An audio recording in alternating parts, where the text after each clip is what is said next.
Hi, I'm Tim English with Private Reserve Wines. I'm here to tell you a little bit about Alexis Soyer wines, more specifically about Alexis Soyer in this particular case. Um, People often ask me how I came up with the idea for the label, and honestly, it started while I was doing research for a famous chefs throughout history book I'm writing. Uh, that is progressing just as fast as the other books I'm writing, which is very, very slowly, but that's another story. Um, and I was fascinated by the guy. So just to give you a little background, and I found him to be one of the most interesting people in the world of culinary lore. He was supposed to go into the church.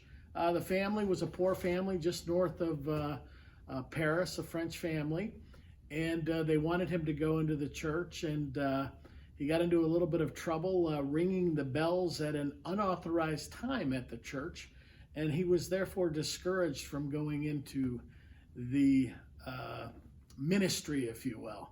So guess what happened? Just like most of us misfits, off to the kitchens of Paris.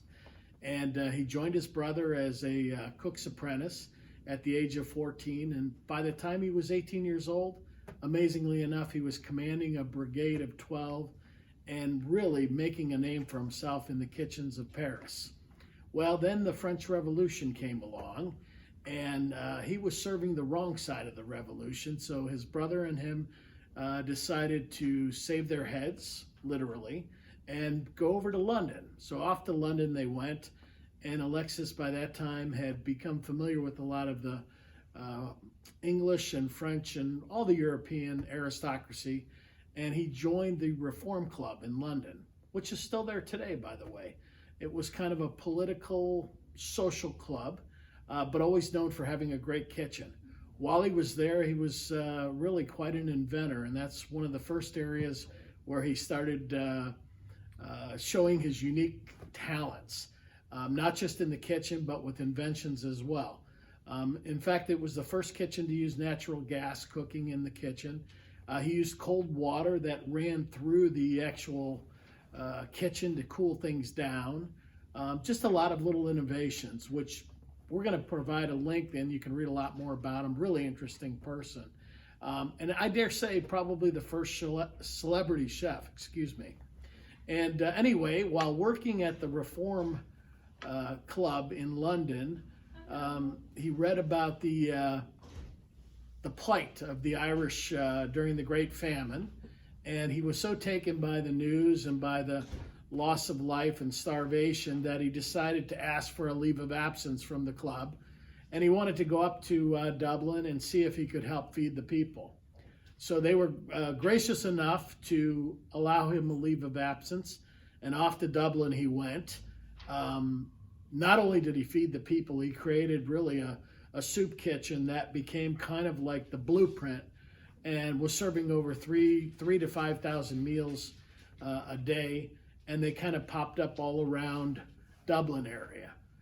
So after that, he went back to the Reform Club, and it wasn't too many years later when he was reading about all the British soldiers dying and Florence Nightingale's plight in the Crimea. So he decided to, again, ask for a leave of absence, and he went over to the Crimea.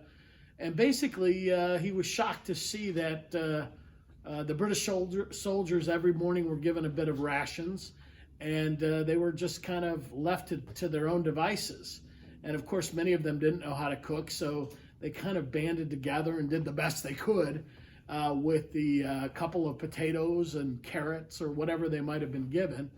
And he said, this is just crazy. So he kind of formed the first actual kitchen, if you will, and let professionals cook for the troops. So believe it, up until then, they were kind of left to their own devices. So that was really a remarkable breakthrough. And many of the people who were dying over there were dying as much from malnutrition as they were from wounds and other things. So him working along with Florence Nightingale, they had a big impact. He wrote a lot of different books, a lot of cookbooks, and really just had a fascinating life. So my wife and I, we decided to do a little tribute and drop a bottle off of the wine I've named is a tribute to him, Alexis Soyer. And we dropped the bottle off at his gravesite, and it was kind of an interesting, he's buried at Kensal Greens, I think that's the name of it. It's about a half an hour, 45 minutes north of London. And we went there looking for his gravesite. And I had seen pictures of it, so I thought I would recognize it. And we walked all around, hours and hours, and kind of gave up and had a little bit of lunch. And then we said, you know what, we're going to regret it if we don't find it.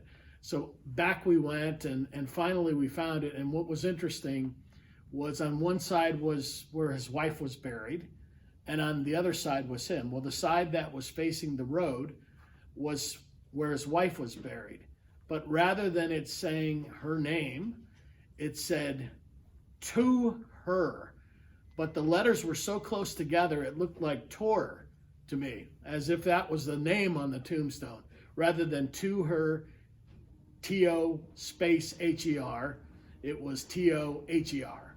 So I thought that was the name. What's really funny, though, is 15 minutes in, when we were walking around and taking videos of the cemetery, we realized that we had walked right past it, like almost within 10 or 15 minutes of when we got there. So anyway, interesting story, and we'll send you a link to that video. So that's it for Alexis Soyer. More about the specific wines in other videos.